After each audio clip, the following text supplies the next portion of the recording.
Global investors summit को लेकर उमंग सिंघार ने उठाए सवाल, जहां पर उन्होंने मीडिया से चर्चा करते हुए कहा कि जीआईएस को 3 महीने हो गए, सरकार ने अभी तक निवेश के बारे में नहीं बताया। मध्य प्रदेश के अंदर विदेशी इन्वेस्टमेंट क्यों नहीं आ रहा? शादियों के कार्ड की तरह इन्वेस्टर को कार्ड बांटे, मगर दूल्हा दुल्हन का पता नहीं है। बीजेपी सिर्फ इवेंट की बात करती है, निवेश की बात नहीं करती है। मुख्यमंत्री की बेंगलुरु यात्रा पर उठाए सवाल, छोटे उद्योगों के लिए क्या सोचा है आपने? साथियों, प्रदेश में हमेशा मुख्यमंत्री जी बड़ी बड़ी बातें करते हैं निवेश को लेके। इसके पहले आपने देखा ग्लोबल इन्वेस्टर मीट हुई, हो गया था ना फोटो यार। और इसके बाद अभी 14 मई को आप बेंगलोर गए थे। तो मैं समझता हूं कि मुख्यमंत्री जी की यात्राएं निवेश की यात्रा नहीं है, सिर्फ इवेंट की यात्रा है। और झूठी ब्रांडिंग का शोर है, लेकिन निवेश कोसों दूर है मध्य प्रदेश से।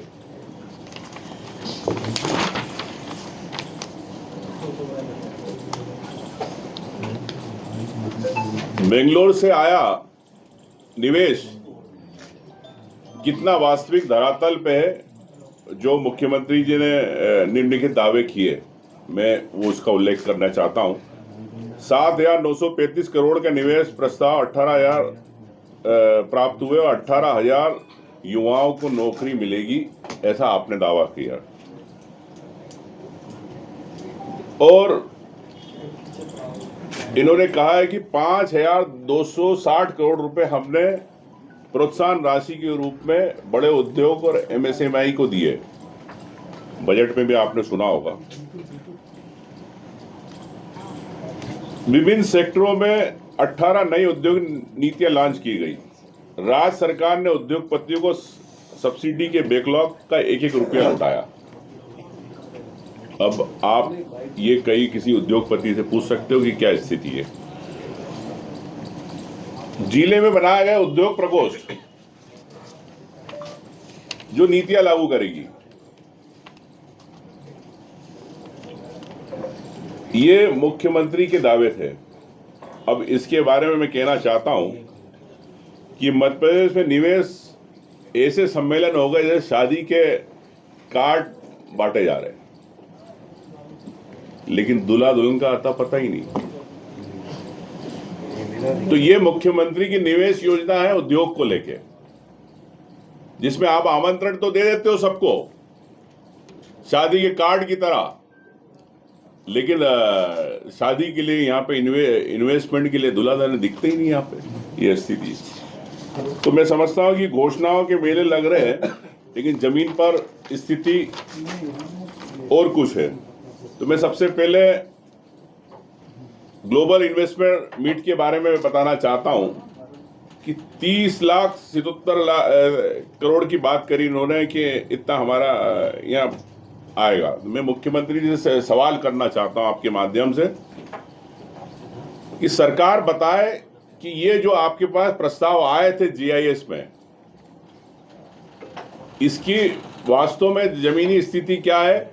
अभी 2 से ज्यादा महीने होने आए, लेकिन जीआईएस के आज तक सरकार ने जनता को नहीं बताया।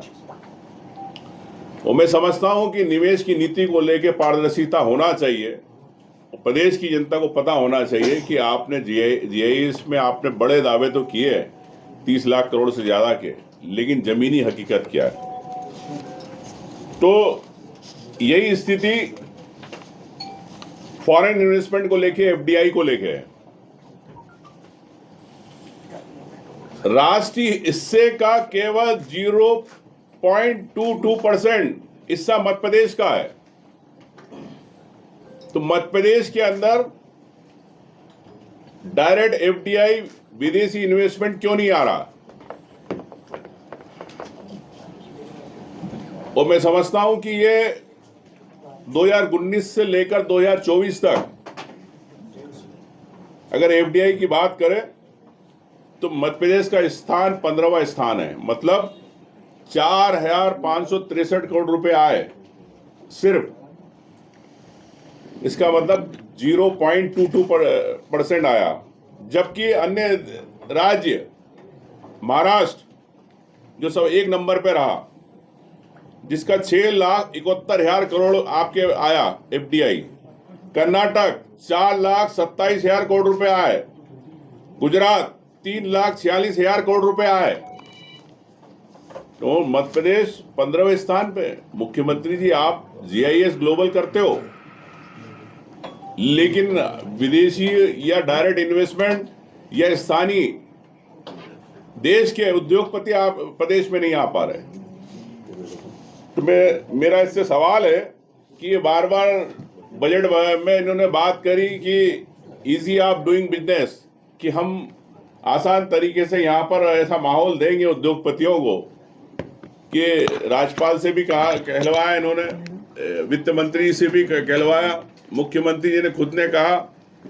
तो क्या ठोस नीतिगत आपने बदलाव किए? प्रदेश के उद्योगपतियों को पता होना चाहिए, आज तक उसका कोई जानकारी नहीं है।